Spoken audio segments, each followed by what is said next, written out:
आहें भर रहे हैं रुक रहे हैं, आहें भर रहे हैं रुक रहे हैं। ये क्या चीज़ है जो आपको आहें लेने पे मजबूर करती है और जवाब देने पे से रोक देती है? ये आपने अजीब बयान दे दिया मियाँ साहब के जनरल फैज़ आपकी चीखें सुनना चाहता था। जनरल फैज़ हमीद साहब के मतलब ये ज़रूर कहता रहा हूँ और आज फिर कह रहा हूँ, ये एक सरकारी डॉन था। इमरान खान जनाब देखें उनकी बहनों के साथ क्या हो रहा है, फलां इमरान खान के साथ कुछ भी नहीं हुआ भाई। तल्लक वाले बंदे ने बताया कि तेरे नाल उदों ए कम हो रहा सी। साद रफीक साहब वो 2-2.5 साल उन्होंने भुगता, उनके भाई ने भुगता। आप कह रहे हैं कि बैग मंशियात का रखने की कोशिश की गई जिसको रेजिस्ट किया आपके मुलाजिम ने कि यार तुम ये क्या कर रहे हो? मकसूद था किसी को हुकूमत से हटाना और किसी को सादक और अमीन का सर्टिफिकेट देना। जनरल बाजवा साहब और जनरल फैज़ हमीद ने अपने अदारे के अंदर अपने आप को मजबूत करने के लिए, पाकिस्तान की खुशकिस्मती थी जो ये इंटेलिजेंस अदारा है रियासत का, ये दुनिया में माना जाता है। आप मियाँ नवाज शरीफ साहब से मिले ना और शहबाज शरीफ साहब से मिले, उन्हें ये कहें कि भाई ये करो, क्योंकि जो आप मुतालबा कर रहे हैं हुकूमत तो नहीं की है। ख्वाजा साद रफीक से महर बुखारी ने कहा आप सीएम क्यों नहीं बन सकते, सीएम हमेशा शरीफ फैमिली से क्यों आता है? क्या ख्वाजा साद रफीक को इस लबो लहजे की भी सज़ा मिलती है? क्या GHQ के पे हमला या बाकी तनसीबात पे हमला इमरान खान की अकेले की सोच हो सकती थी? हमने जाने दिए हैं इस सिविलियन बालादस्ती के लिए, हमने जाने दिए हैं सिविलियन बालादस्ती के लिए। मेरा ज़मीर गवारा नहीं करता कि मैं सिस्टम का हिस्सा बनूँ। ख्वाजा साद रफीक का तो ये कहना है, क्योंकि बोलते जो चंद हैं सब ये शरपसंद हैं, इनका घूंट दे गला, इनकी खींच ले ज़बान। अस्सलाम वालेकुम नाज़रीन, मैं हूं तारिक खान, एक नए पॉडकास्ट के साथ हाजिर है। इस बार मैंने दोबारा दरख्वास्त की मियाँ जावेद लतीफ़ साहब से, वो बहुत ज़्यादा ख़बरों में इन थे, ख़ास तौर पे जनरल फैज़ के फ़ैसले के बाद तो उनके बयानात की जो गनगरज है पूरे पाकिस्तान में सुनाई दे रही है। और इस मौके पर उस शख्सियत से गुफ्तगू करना जो बाकायदा ज़ेर अताब रहे हो जनरल फैज़ के, उन्हीं से रिक्वेस्ट की। मियाँ साहब आपका बहुत शुक्रिया, आप शेखपुरा से स्पेशली तशरीफ़ लाए। कैसे हैं, ठीक ठाक हैं? अल्लाह का एहसान। ये आपने अजीब बयान दे दिया मियाँ साहब के जनरल फैज़ आपकी चीखें सुनना चाहता था। ये क्या बयान था, ये क्या हुआ, सारा वाक़या तो बताएं। असल में ना तारिक साहब, जनरल फैज़ हमीद से पहले भी जो इस मनसब पे लोग रहे इस अदारे में, उन्होंने एक लिमिट या रेड लाइन क्रॉस नहीं की। वो अपनी ज़रूरत या अपनी ख्वाहिशात की तकमील के लिए या दूसरों को नुकसान पहुंचाने के लिए या तोड़ने जोड़ने के लिए इस्तेमाल करते रहे। मगर मैं एक जनरल फैज़ हमीद साहब के मतलब ये ज़रूर कहता रहा हूँ और आज फिर कह रहा हूँ कि ये एक सरकारी डॉन था। आप डॉन समझते हैं? जी बिल्कुल समझता हूँ। और उन्होंने अपने टार्चर सेल बनाए होते हैं, अपनी जेलें बनाई होती हैं। आप कभी कभार इस तरह के किस्से कहानियाँ सुनते हैं। मगर बदकिस्मती इस रियासत की देखें कि वो सरकारी जो इन्वेस्टिगेशन सेल होते थे उनको ज़ाती सेल समझ के या इस्तेमाल करते थे और कोई पूछने वाला ही नहीं था। आप सिर्फ एक हाउसिंग सोसाइटी का जिक्र करते हैं, कई हाउसिंग सोसाइटियाँ जो पाकिस्तान में बड़ी हाउसिंग सोसाइटियाँ हैं। आप छोटी हाउसिंग सोसाइटियाँ जो थी 150 एकड़ पे, वो उसके करिंदे जो थे वो उसको देखते थे, उसका लेवल देखें कि वो किस तरह। अच्छा, पाकिस्तान के अंदर करप्शन हो, पाकिस्तान के अंदर कोई छोटा मोटा लेन देन का मामला हो, पाकिस्तान के अंदर पोस्टिंग ट्रांसफ़र का हो, मतलब इस हद तक वो बंदा चला गया था कि आप देखें कि वो खारजा पॉलिसी भी खुद ही देख रहा है, दाखिला पॉलिसी भी खुद ही देख रहा है। खारजा पॉलिसी किस तरह देख रहा है कि मुझे ये बताएं कि जब वो काबुल में उसने जाके चाय का कप लहराया तो खारजा पॉलिसी बनाने वाले तो तकते ही रह गए होंगे ना, एक ही हो गया और वो कौम भुगत रही है। दाखिलिया वाले से आप मुझे ये बताएं, कोई अदारे का बंदा किसी और डिपार्टमेंट का इस पोजीशन में नहीं होता था कि वो अपने डिपार्टमेंट के हेड को उसने जवाब दे होना है। सब समझते थे कि इन्हीं को जवाब दे होना है और फिर जो उसने किया।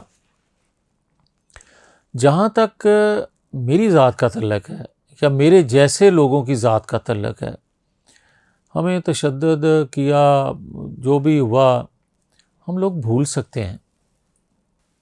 हम उसको एक तकलीफ़ वाला टाइम समझ के या एक अंधेरी रात समझ के आगे गुज़र सकते हैं, मगर यार रियासत उसके फ़ैसलों का आज सामना कर रही है, हमारी आने वाली नस्लें सामना कर रही हैं, तो फिर वो एक कौमी मुजरम है, वो मेरा आपका मुजरम नहीं है।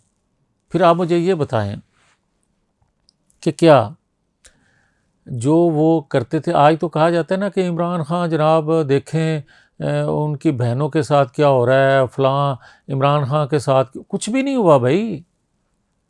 मैं ये जस्टिफिकेशन नहीं दे रहा कि हमारे साथ ज़्यादा हुआ है तो इनके साथ कुछ नहीं हुआ तो जायज़ है, नहीं, मैं वैसे ही बात ये कहने लगा हूँ किसी के साथ भी नहीं होना चाहिए, मगर यार हमारे साथ तो इस बंदे ने इंतहा कर दी थी। मैं एक वाक़या आपको सुनाता हूँ। एक बैग लेके जब मैं लॉजेस रहता था, ये गालबन 2000 बात होगी 20-21 की, गालबन नहीं 21 की होगी। एक बैग लेके बंदा आया, दरवाज़ा नॉक किया उसने, मेरा वो जो मुलाज़म था वो जाके दरवाज़ा खोलने के लिए गया, तो उसने दरवाज़ा खोला तो वो अंदर ज़बरदस्ती दाखिल हो गया बैग लेके। उसने कहा भाई किधर जा रहे हो, कौन हो आप? उन्हें कहा जी खुर्शीद शाह ने तेरे लिए अम्ब खिलाए ने। उसने कहा कि खुर्शीद शाह साहब के आम जो हैं वो तो हमें महीना पहले मिल गए हुए हैं, और वो तो कार्टन होता है एक, उस तरह उसमें पैकिंग भेजते हैं, और तू बैग लेके आ रहे हैं। वो थोड़ा उलझा, उसने समझा कि कोई प्रॉब्लम आ गई है, वो जो बैग लेके आया था वो दौड़ा वापस, इसने डोर बंद कर दिया। मुझे दूसरे दिन कुछ अरकान असम्बली ने कहा यार इत्थे कल बड़ा शोर पिया दा सी, वो मनशियात वो शायद नार्को टैक्स वाले होते हैं, एंटी नार्को टैक्स जो डिपार्टमेंट है, वो इत्थे बड़े फिर रहे सन 20-25 लोग कि कोई किसी नूं पकड़ना सी तो उन्हां दा कोई बंदा काबू नहीं आया। मुझे कोई 15 दिन बाद पता चला जब राणा सनाउल्लाह के ख़िलाफ़ उन्होंने वो सारा सीन कर लिया, तो मुझे किसी आप जैसे तल्लक वाले बंदे ने बताया कि यह तो तेरे नाल उदों यह कम हो रहा सी, और ये फैज़ हमीद साहब फरमा काम कर रहे थे पीछे। आपके कमरे में आप कह रहे हैं कि बैग मंशियात का रखने की कोशिश की गई, जिसको रजिस्ट किया आपके मुलाजिम ने कि यार तुम ये क्या कर रहे हो।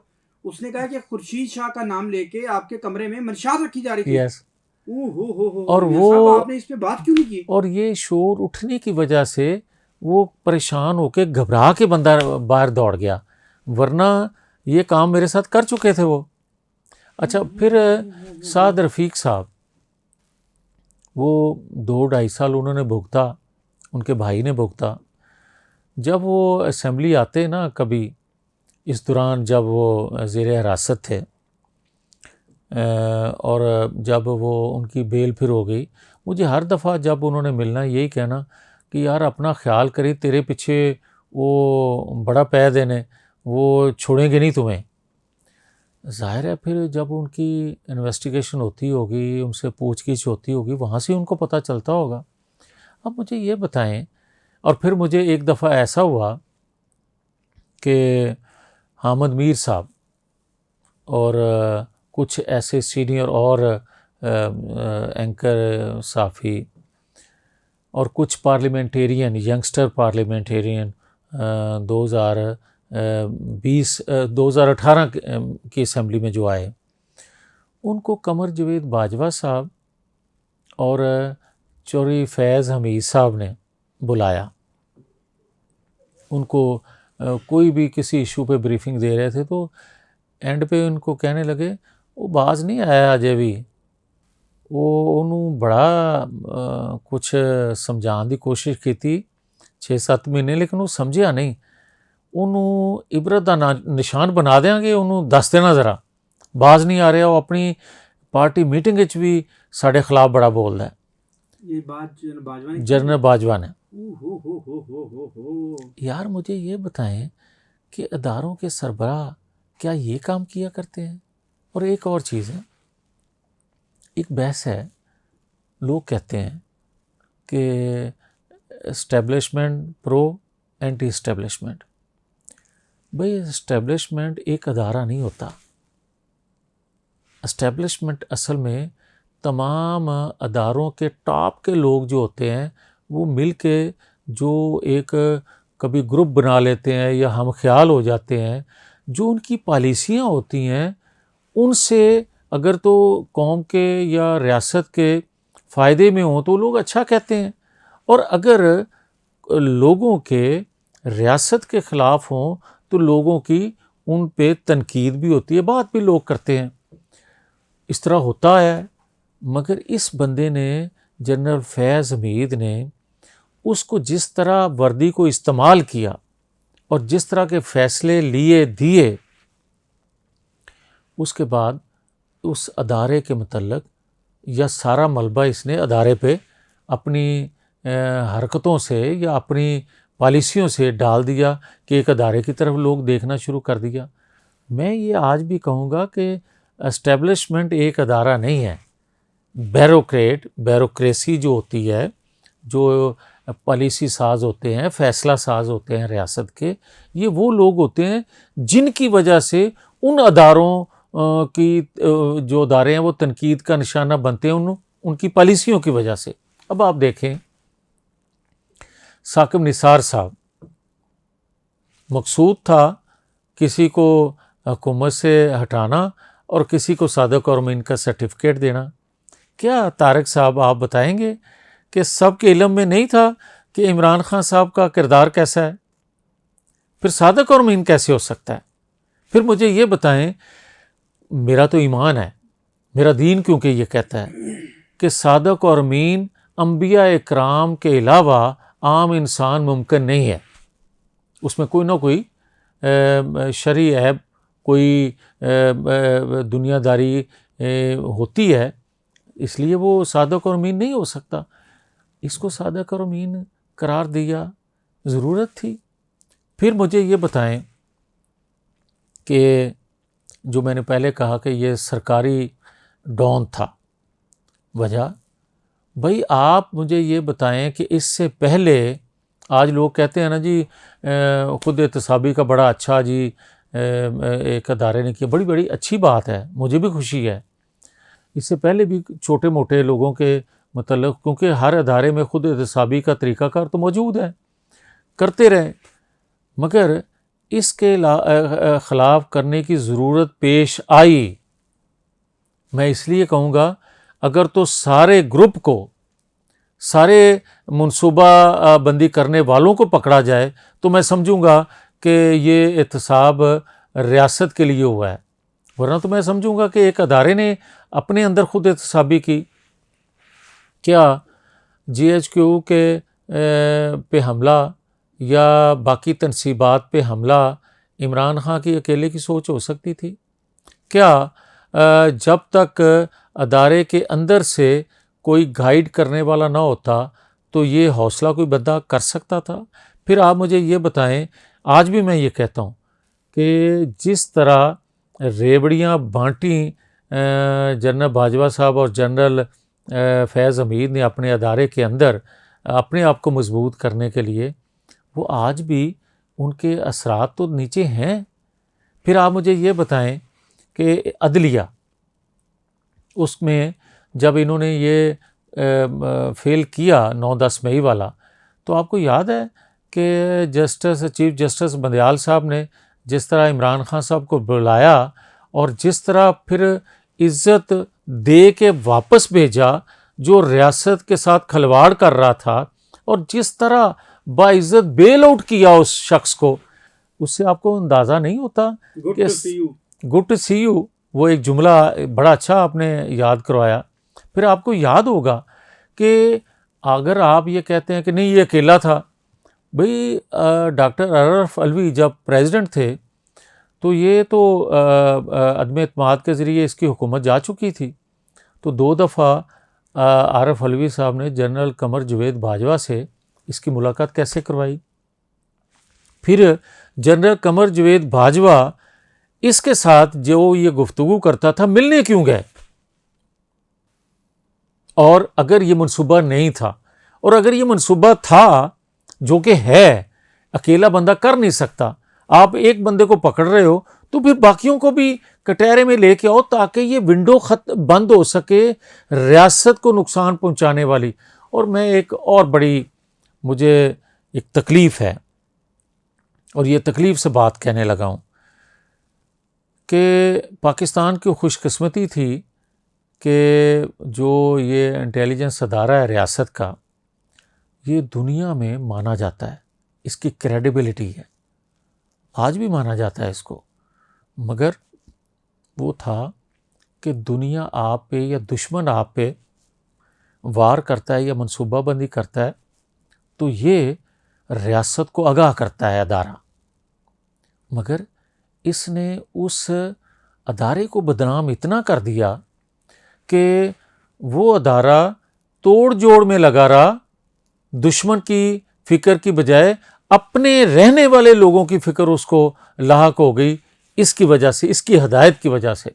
और मैं आज अगर जब वो कोई कहता है ना कि नहीं जी बाजवा साहब का तो कोई गुनाह नहीं था, या वो इतना उनका जुर्म नहीं था, तो भाई फैज़ अमीर साहब एक ISI के सरबराह थे ना, आर्मी चीफ तो नहीं थे, उनके नीचे थे ये, तो कैसे होता रहा?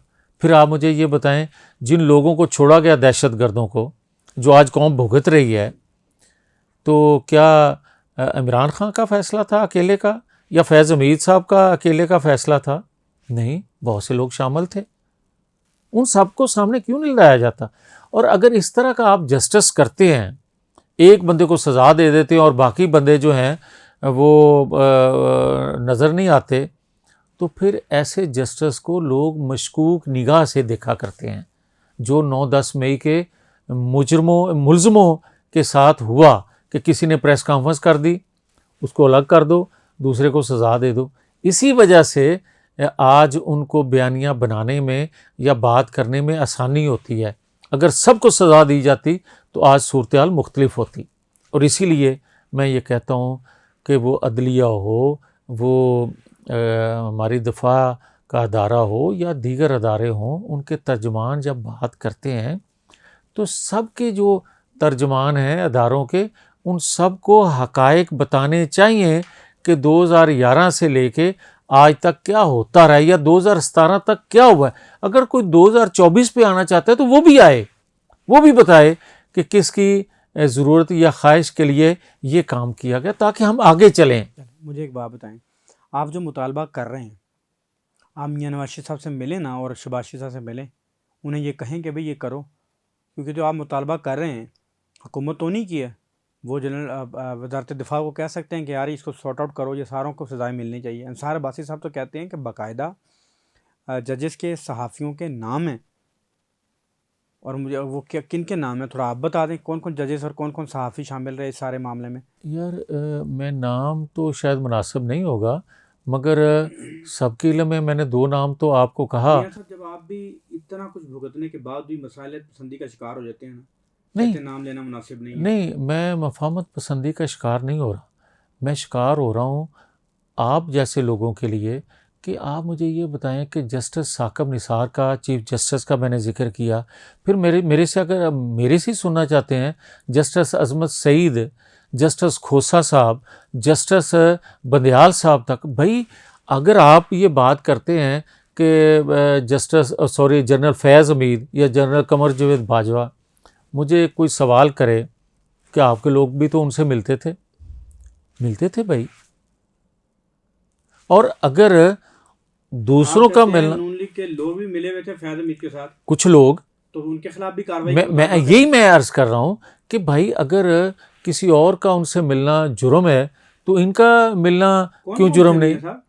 नहीं, मैं कई दफ़ा नाम ले चुका हूँ पहले, और शोकाज नोटिस भी मैं भुगत चुका हूँ। अच्छा, शोकाज नोटिस किस बयान पे भुगता था आप? इसी बयान पे हुआ था कि भाई आप जब उनसे मिलते हो, फैज़याब होते हो, तो रियासत को वो नुकसान पहुंचा रहे हैं और आप फैज़याब हो रहे हो उनसे। ये अगर मैं गलत नहीं हूँ तो आप ख्वाजा आसिफ की बात कर रहे हैं? मैं ऐसे बहुत से लोगों की बात कर रहा हूँ, शामिल है मैं उनकी भी बात कर रहा हूँ जिन्होंने गुजरांवाला स्टेज से छलांगे लगाई थी जब नवाज शरीफ ने 5 नाम लिए थे। मैं उनकी भी बात कर रहा हूँ, मैं उनकी भी बात कर रहा हूँ जिन्होंने जब कहा स्मैश कर देंगे मरीम नवाज शरीफ को धमकी दी गई तो कोई नहीं बोला था उनमें से। फिर मैं बोला नहीं मियाँ साहब, आप बड़ी ना ऐसे हाथ लगाते लगाते जा रहे हैं। पहले ये बताएं कि गुजरांवाला के जलसे से छलांगे किसने मारी थी, ये मरीम नवाज को स्मैश कर देंगे ये बात किसने की थी, फिर आप ये कहाँ का वाक़या, फिर आप क्या बोले थे, थोड़ा सा पूरा नहीं तारक देखें, बात यह है कि मैं जमात ਦੇ ਵਿੱਚ ਰਹਿਣਾ ਹੈ, ਉੱਥੋਂ ਨਾ ਕਢਾਓ ਤੇ ਅੱਗੇ ਮੈਨੂੰ 2024 ਚ ਪਾਰਲੀਮੈਂਟ ਵਿੱਚ ਤੋਂ ਬਾਹਰ ਕੱਢ ਦਿੱਤਾ ਸੀ ਤੇ ਹੁਣ ਇੱਥੋਂ ਤੇ ਨਾ ਕੱਢੋ। मैं ये देखें वैसे स्मैश वाली बात बताएं जरा। मरीम नवाज को कहा कि हम आपको स्मैश ये जनरल फैज़ हमीद ने एक और जनरल के ज़रिए कहलाई थी और उसका नाम गुजरांवाला जलसे में नवाज शरीफ ने लिया था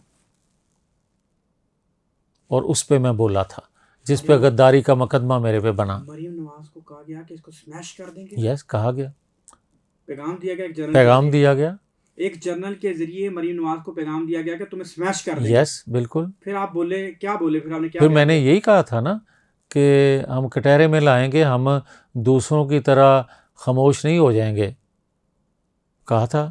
और फिर जब मेरे पे टार्चर करते तो यही तो कहते थे कि तू ही रह गया उनके वास्ते।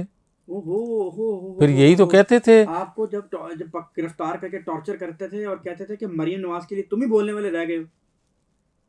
ये तारक साहब, कई बातें ऐसी हैं कि बंदा इसलिए नहीं करता कि जहन में मैं एक सियासी कारकुन हूँ, ये जहन में किसी और सियासी कारकुन के ना आ जाए कि ये शायद ख़ुद नुमाई या ख़ुद को नुमायाँ करने के लिए ये बातें सारी की जा। नहीं, मैंने तो यार जब गिरफ़्तार था, आप लोग भी कोर्ट आया करते थे, आपको ये याद है, तो मैंने तो जज साहब के सामने ये सारी कहानी सुना दी थी।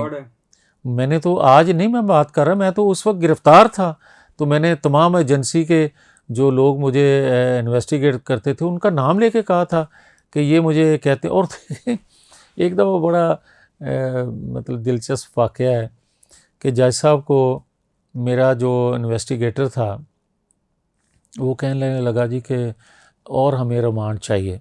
जज साहब ने कहा इतने दिन आपके पास हो गए हैं तो आप मज़ीद क्या आप लोगों ने रिमांड लेना है, तो क्या करेंगे। वो कहते हैं जी इन्होंने बड़ा अहम इंकशाफ किया है तो वो बात आगे हम लेके जाना चाहते। उन्होंने कहा क्या इंकशाफ किया है। उन्होंने कहा जी इन्हों के मोदी नाल भी राबते ने, जड़ा वो वे इंडिया का प्राइम मिनिस्टर। उसने कहा अच्छा, वो बड़ा उन्होंने हैरानगी से पूछा। उन्होंने कहा किस तरह, आपको किस तरह पता चला है। उन्होंने कहा जी ये कुलभूषण के जरिए उन्होंने रबता करते सन। मैं क्या गल सुनो, जे गल मेरे ते आ गई ना तो जो तुसी मेरे नाल सलूक किया है, अगर यही आप कुलभूषण से इस तरह इन्वेस्टिगेशन कर लेते तो पाकिस्तान के अंदर आज तक जो बिगाड़ है वो मान लेता कि यह जो कुछ भी पाकिस्तान के अंदर तबाही 75 साल हुई है मैं ही की है। मैंने कहा यार खुदा दा खौफ करो, अगर आप यहाँ तक आ गए हो तो फिर कुलभूषण का पूछते थे। उन्होंने कभी भी नहीं सी पूछा, मेरा तल्लक ही सी। वो तो उन्होंने रिमांड लेने के लिए मतलब ये कुलभूषण से तल्लक जोड़ दिया। मैं यार ये उसी तरह था जिस तरह आपको याद होगा कि 2018 के इलेक्शन से पहले एक नैब की तरफ से स्टेटमेंट आया कि नवाज शरीफ ने इतना पैसा भेजा है इंडियन अकाउंट में कि पाकिस्तान का उतना ख़जाना नहीं है जितना नवाज शरीफ ने पैसा उधर भेज दिया। तो हम चीखे चलाए कि यार को खुदा का खौफ करो। हमने पूछा नैब के लोगों को, उस वक्त के नैब के लोगों को, तो उन्होंने कहा जी वजाहत दे देंगे, ऐसी गलती नाल हो गया। पूरा इलेक्शन गुजर गया, वो गलती सुधारने के लिए कोई स्टेटमेंट ना आया। ये बताएं कि नवाज शरीफ साहब से आखिरी मुलाकात कब हुई आपकी, और जब भी आप दुख और तकलीफ़ें बताते हैं कि मियाँ साहब असी ए भुगत्या तुहाडे बाद, तो उनका क्या मौक़िफ़ होता है, क्या कहते हैं वो?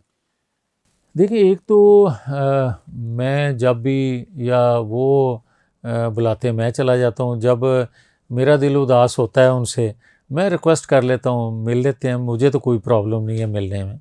अब आ जाएँ जो आप तकलीफ़ों का ज़िक्र कर रहे हैं। मैंने नवाज़ शरीफ को और नवाज़ शरीफ की फ़ैमिली को बड़ी तकलीफ़ में देखा है, और 2 दफ़ा देखा है। एक दफ़ा परवेज़ मुशर्रफ के दौर में, और एक दफ़ा जनरल फैज़ हमीद और इमरान खां के गठजोड़ में।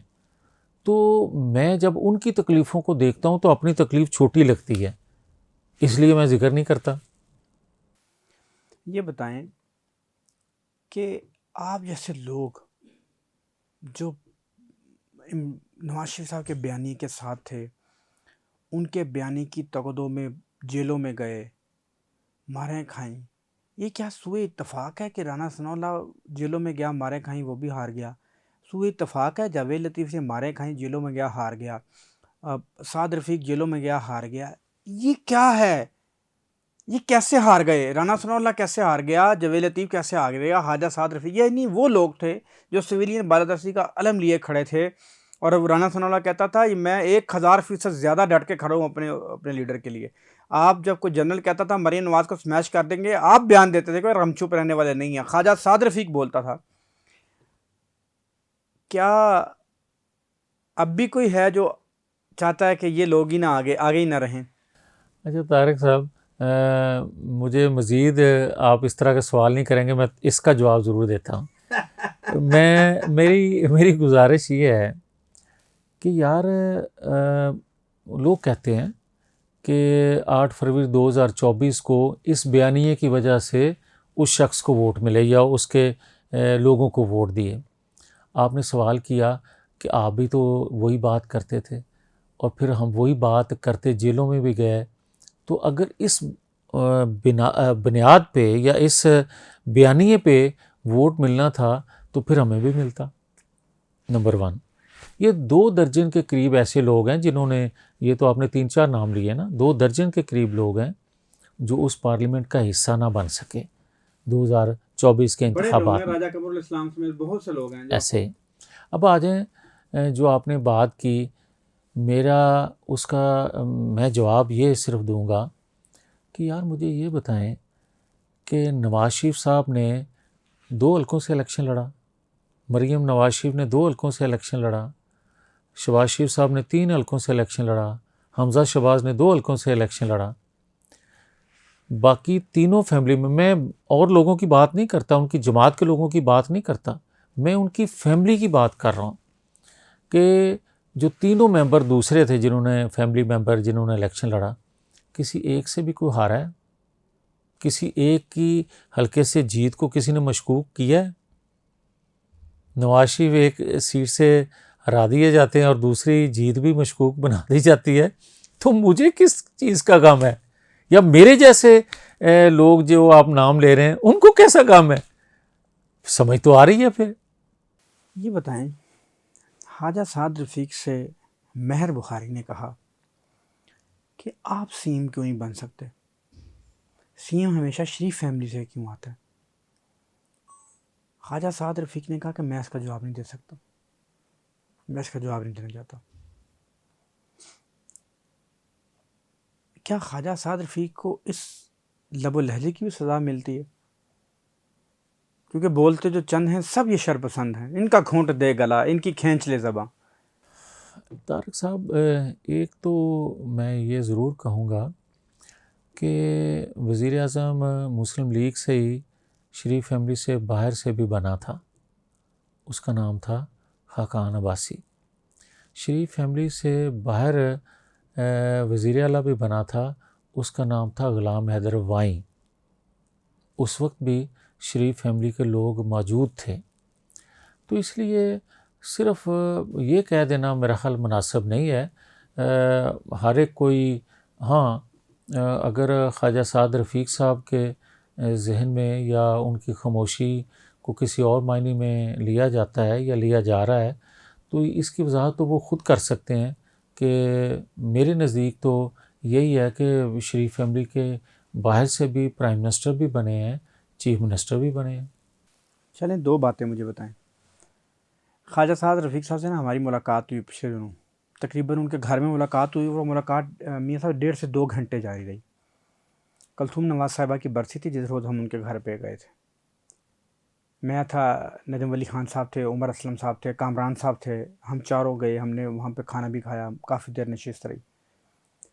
मैंने उन्हें कहा कि आप इस सिस्टम का हिस्सा क्यों नहीं बने। उन्होंने कहा यार मैं इस सिस्टम का हिस्सा नहीं बन सकता। मैंने कहा यार क्यों नहीं बन सकते।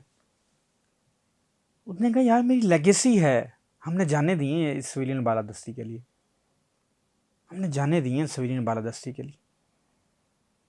मेरा ज़मीर गवारा नहीं करता कि मैं सिस्टम का हिस्सा बनूं। ख्वाजा साद रफ़ीक का तो ये कहना है।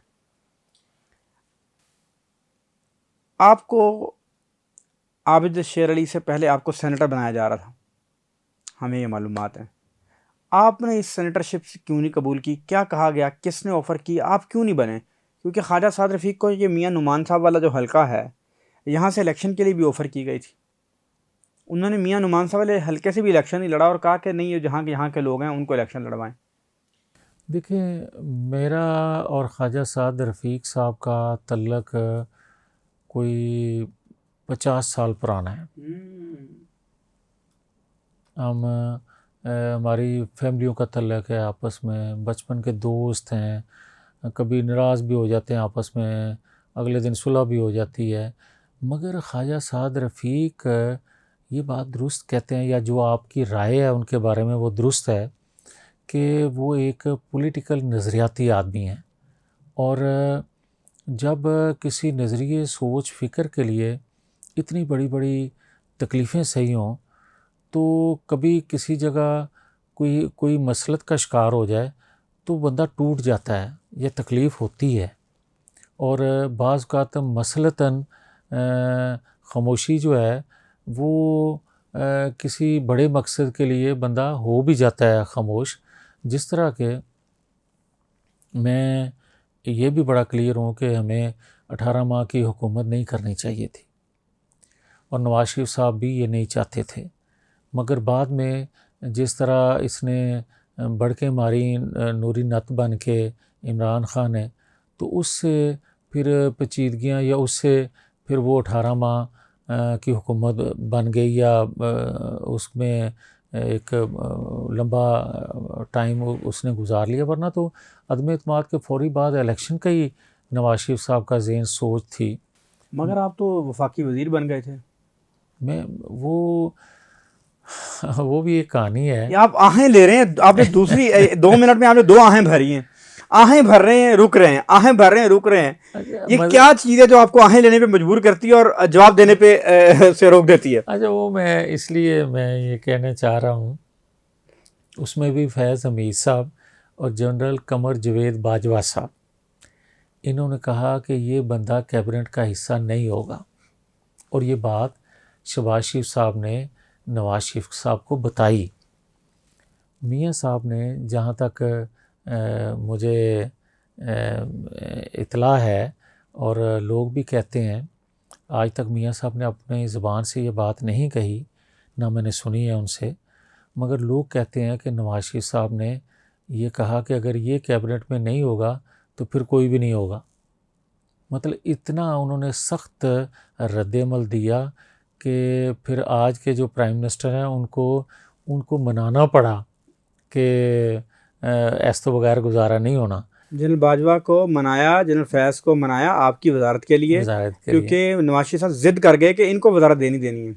और फिर जो मुझे कहा जाता है कि बेमहकमा वज़ीर सन, वो भी एक कहानी ऐसी ही है कि उस वक्त जो प्राइम मिनिस्टर आज के हैं, उस वक्त भी प्राइम मिनिस्टर थे, इनको उनका दबाव था कि इनको कोई जो है पोर्टफोलियो नहीं देना, तो ऐसे ही रहें। तो क्या ज़रूरत थी मियाँ साहब गले जैसा तोप बांध दी? यस, आ जाएँ। मैं बड़े मियाँ साहब का मशकूर हूँ कि वो मेरे से इतना मोहब्बत प्यार करते हैं।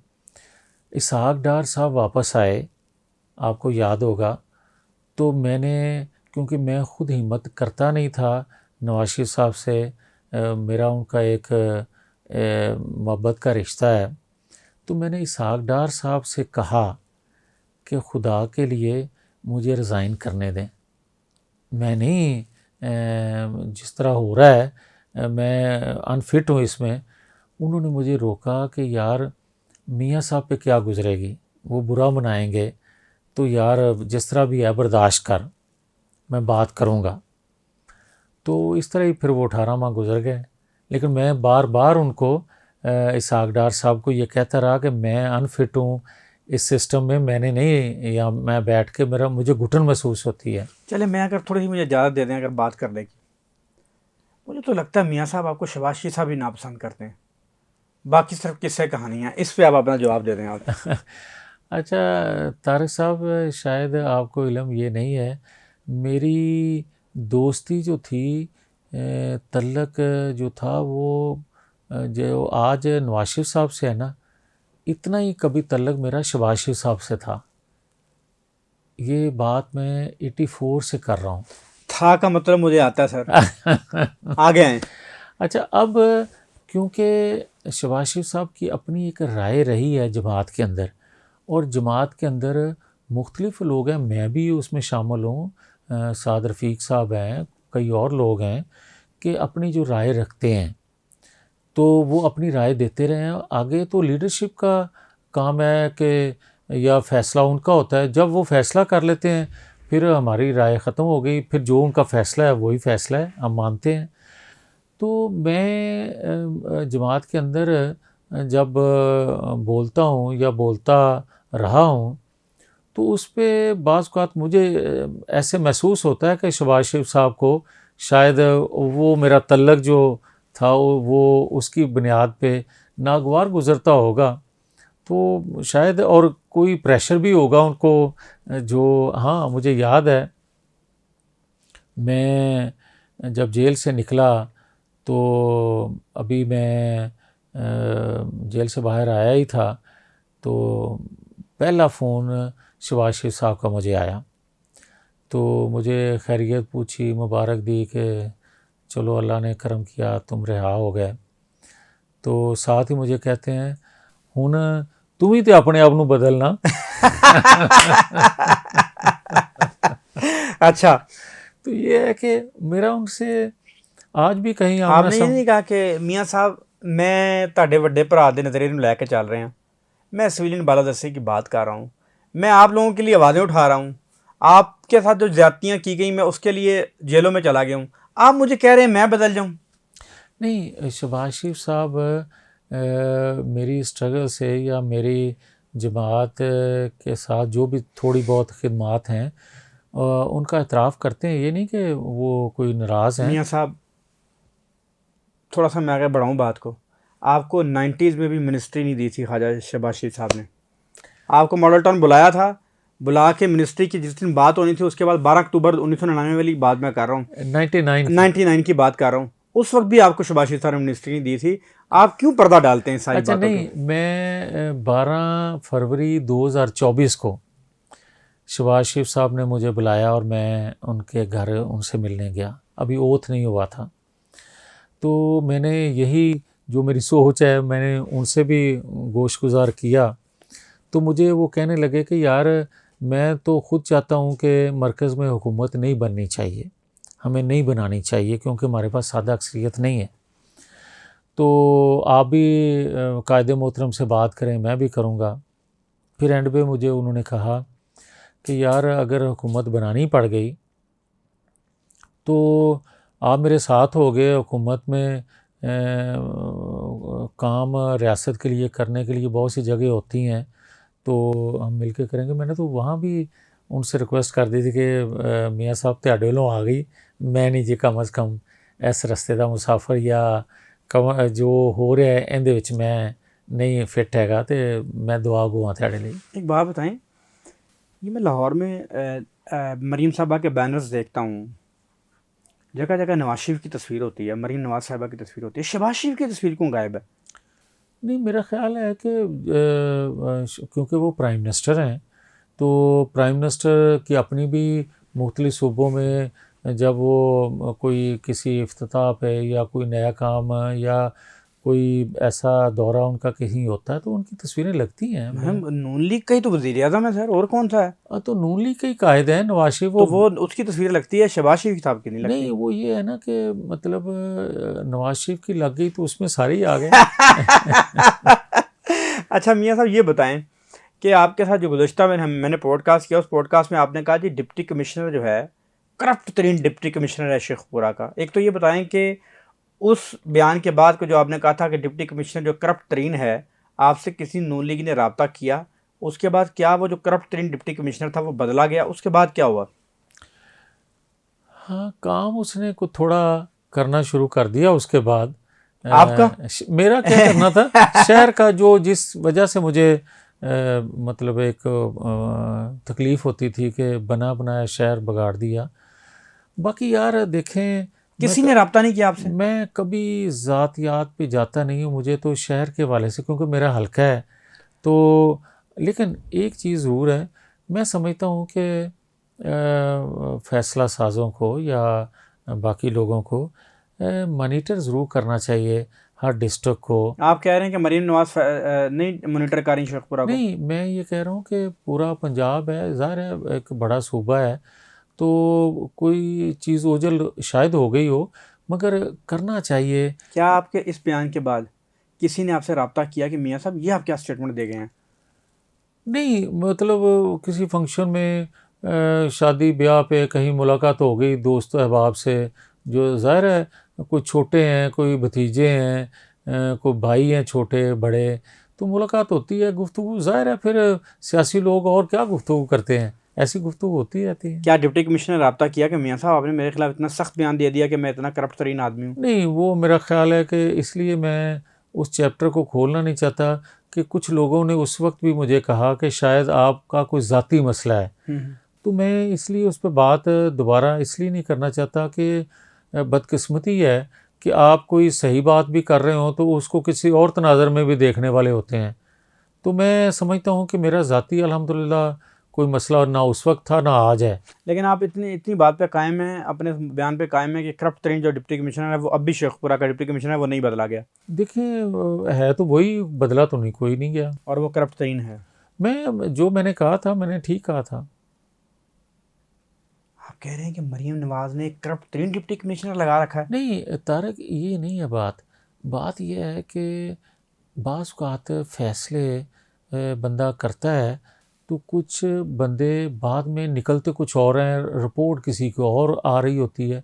मैं ये समझता हूँ कि जो एक होता है एक राब्ते का ज़रिया चीफ मिनिस्टर से या प्राइम मिनिस्टर से, उसका स्टाफ, उसके लोग जो उसको बता रहे होते हैं, शायद वहाँ कहीं कोई लेकेजेंसी हो, कोई ख़राबी हो, उनको देखना चाहिए। आप जो बताएं कि मरीम नवाज साहिबा की कारकर्दगी को किस अंदाज से देखते हैं?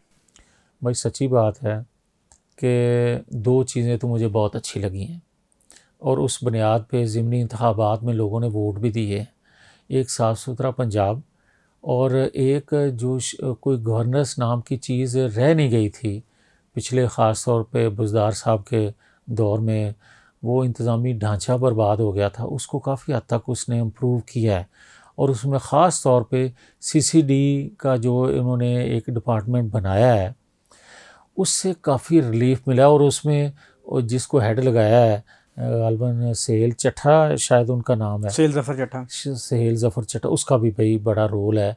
उससे आम लोगों को रिलीफ मिला है, आम लोगों ने तारीफ़ की है कि कम से कम जो हम गली महलों में स्ट्रीट क्राइम इतना बढ़ गया था कि लुट जाते थे, उससे काफ़ी हद तक महफूज हुए हैं। लाहौर में सर हमारी डीआईजी फैसल कामरान साहब से मुलाकात हुई, उन्होंने हमें ब्रीफिंग दी।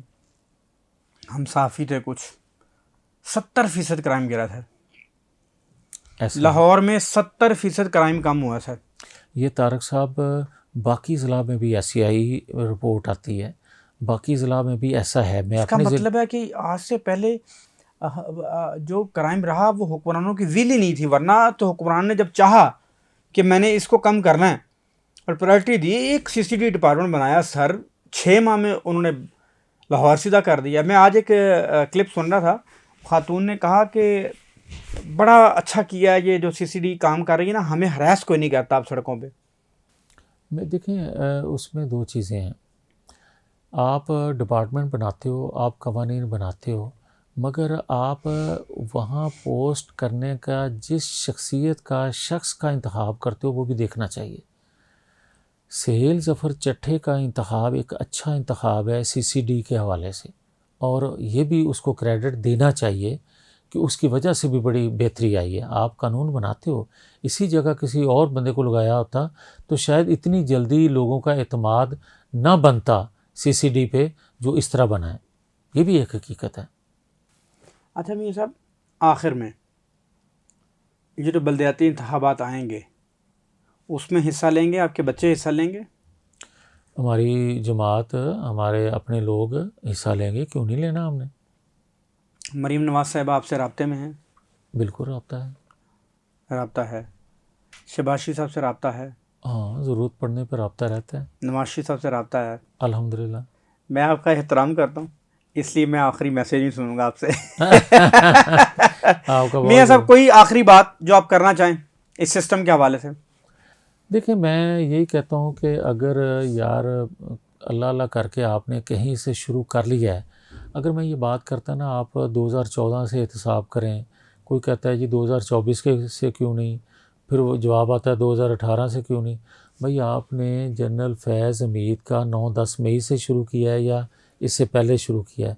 इसके बाद का जितना भी आज तक का दौर है वहाँ से आप करें। दलेरी से जवाब देना है अब आपने। आप ये कहते हैं कि नून लीग से वाबस्ता लोग भी फैज़ याफ्ता हैं, क्या उनके खिलाफ भी कार्रवाई होनी चाहिए? यार जो जो फैज़ याब हुआ है, जब जब हुआ है, भाई तारक साहब, ये क्या तरीका है कि आप इनको छोड़ दें, इनको पकड़ लें?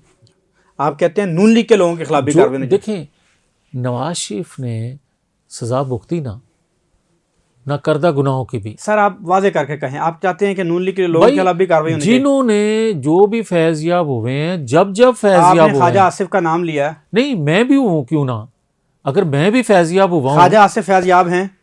देखें आपने कहा मैंने इस पे भुगता हुआ, नोटिस भुगता हुआ, तंग ना करना नहीं, मुझे। वो आतंक तो आप खैर कर रहे हैं मगर आपको याद होगा कि ये तो बात ख्वाजा आसिफ साहब ने खुद कही थी कि 2018 के रात मैंने जनरल कमर जवेद बाजवा को फ़ोन करके कहा कि यार मेरे नाल की कर रहे जे। तो यार अगर एक बंदे को असेस है, बाकी बंदों को क्यों नहीं भाई? आप समझते हैं कि वो भी फैज़ याफ्तगान में शामिल हैं? ये आप फैसला करें। समझ जाता हूं, मगर देर से दाव पेच उसके, वो बाजी जीत जाता है मेरे होशियार होने तक। सर आपका बहुत शुक्रिया, और बड़ा वाज़ेह मौक़िफ़ है कि अगर आपने एक तो फैज़ से वाबस्ता दीगर लोगों के ख़िलाफ़ भी कार्रवाई करें, और जो हमारी जमात के लोग भी उनसे राब्ते में रहें और फैज़ याफ्ता हैं। मियाँ साहब की ये राय है। ढके छुपे अल्फाज में ख्वाजा आसिफ की तरफ इशारा भी करते हैं, लेकिन वाज़ेह नाम नहीं लेते। वो कहते हैं आप फैसला करें, मगर वो कहते हैं जो लोग इस सारे मामले में मुंसलिक रहे उनसे, उनके खिलाफ भी कार्रवाई होनी चाहिए। आपने तो एक दिन प्रोग्राम में कह दिया कि इरशाद भट्टी भी फैज़ याफ्ता है, ये क्या आपने बात कर दी?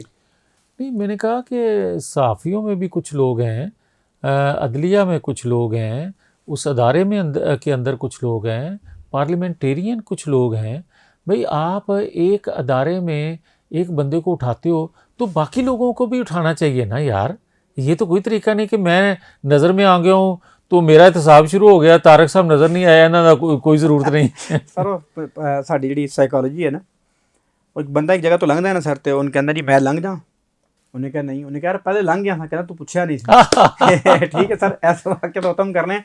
आज के पॉडकास्ट से इतने ही। चैनल को लाइक कीजिएगा, सब्सक्राइब करें, शेयर करें, बेल आइकन को बटन को दबा दें। मियाँ साहब का बहुत शुक्रिया, शेखपुरा से आप स्पेशली तशरीफ़ लाए, आपकी बड़ी मेहरबानी। आप हमारे साथ शौकत वाला मामला करते हैं, जब भी हम आपको बुलाते हैं आप पॉडकास्ट के लिए हमें वक्त देते हैं। बहुत शुक्रिया मियाँ साहब। आज के पॉडकास्ट से इतना ही, बहुत शुक्रिया।